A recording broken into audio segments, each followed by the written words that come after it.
इसके client code की तरफ आते हैं। तो अब हमारे पास ये दो क्यू के हम लोगों ने दो क्यूज ले ली, एक हम लोगों ने जो है वो स्ट्रिंग क्यू ले ली, एक हम लोगों ने इंटीजर क्यू ले ली, ठीक है। अब हम लोग जो है वो स्ट्रिंग इंटीजर क्यू के अंदर वैल्यूज पुश कराते हैं। इसका साइज 4 है, तो जैसे ही हम लोग उसके अंदर 4 से ज़्यादा कोई वैल्यू स्टोर करवाएंगे तो हमारे पास क्यू जो है वो ओवरफ्लो हो जानी चाहिए। तो यहाँ पे एक्सेप्शन हम लोगों ने कैच की हुई है। और फिर इसी तरह जब तक हमारे पास क्यू एम्प्टी नहीं हो जाती, हम लोग उसके फ्रंट से वैल्यू गेट करते हैं और उसको रिमूव कर देते हैं, उस वैल्यू को जो है हम लोग डिस्प्ले करा देते हैं, ठीक है। और इसी तरह अगर हमारे पास क्यू एम्प्टी हो जाती है और उससे हम लोग कोई एलिमेंट रिमूव करने की कोशिश करते हैं या उसके फ्रंट को एक्सेस करने की कोशिश करते हैं तो हमारे पास क्यू अंडरफ्लो हो जानी चाहिए। और फिर हमारे पास जो है वो जो दूसरी जो हमारे पास क्यू थी, ये वाली जो हमारे पास क्यू थी, स्ट्रिंग्स की जो क्यू थी, ठीक है, उसके अंदर हम लोग कहते हैं कि जब तक हमारे पास जो है वो ये क्यू एम्प्टी नहीं हो जाती, हम लोग उसे एक एक एलिमेंट फ्रंट से गेट करते हैं, उसको क्यू से रिमूव करते हैं और उसको डिस्प्ले कर देते हैं, ठीक है।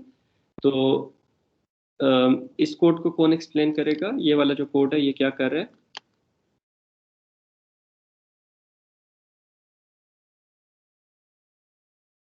सर जो हमने स्ट्रिंग स्टोर करवाई है स्टैक में, उसमें क्यू में, वो प्रिंट करवाएगा, सी आउट करवाएगा डिस्प्ले। ये जो क्यू है ये नंबर्स वाली है ना, ये 4 नंबर से हम लोगों ने क्यू करवाए हैं। तो मुझे स्टेप बाय स्टेप बताइए वाइल लूप क्या कर रही है और फिर इसके नेक्स्ट जो स्टेटमेंट है वो क्या कर रही है, उससे अगली स्टेटमेंट क्या कर रही है। हम आपके अलावा कोई और बताए?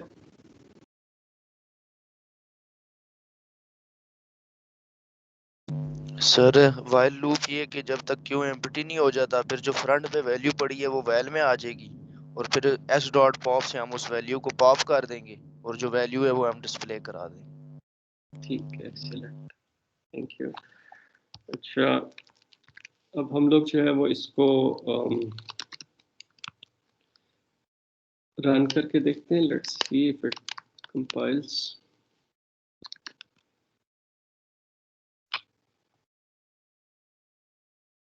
तो इसमें हमारे पास कोई लॉजिकल एरर नहीं आया, सिंटैक्स एरर नहीं आया, लॉजिकल एरर हो सकता है।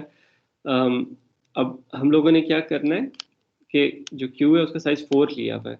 4 वैल्यूज के पुश कराने के बाद जब हम लोग 5th वैल्यू पुश कराएंगे तो हमारे पास एक्सेप्शन थ्रो हो जानी चाहिए, ठीक है, और कोड जो है वो हमारे पास आगे मूव हो जाएगा।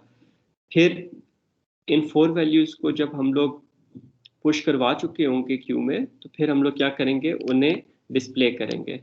अब अगर आपको याद हो तो स्टैक में जो हम लोगों ने डिस्प्ले किया था वो हमारे पास 5 to 7 9 को जब पुश करवाया था, तो जब हमारे पास डिस्प्ले हो रही थी 9 7 2 5 डिस्प्ले हुए थे।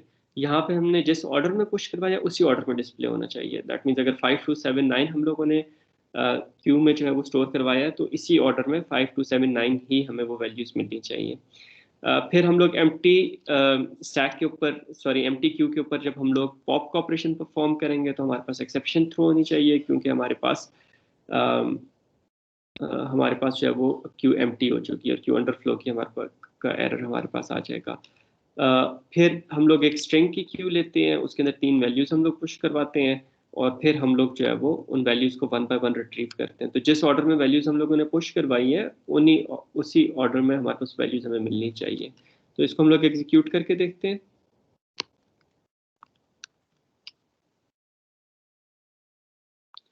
तो हम लोगों ने जब 5 to 7 9 को हम लोगों ने जो है वो पुश करवाया,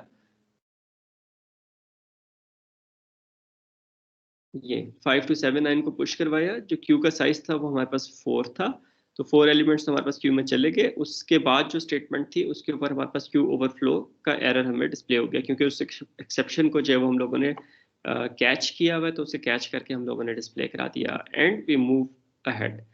फिर हम लोगों ने क्या किया कि जब तक हमारे पास क्यू एम्प्टी नहीं हो जाती, 1 बाय 1 उसके फ्रंट से वैल्यूज को हम लोगों ने एक्सेस किया और उसको जो है वो हम लोगों ने डिस्प्ले करा दिया। तो पहले 5 को एक्सेस किया, वो डिस्प्ले हो गया, फिर 2 को एक्सेस किया, वो डिस्प्ले हो गया, फिर 7 को एक्सेस किया, वो डिस्प्ले हो गया, फिर 9 को एक्सेस किया, वो डिस्प्ले हो गया।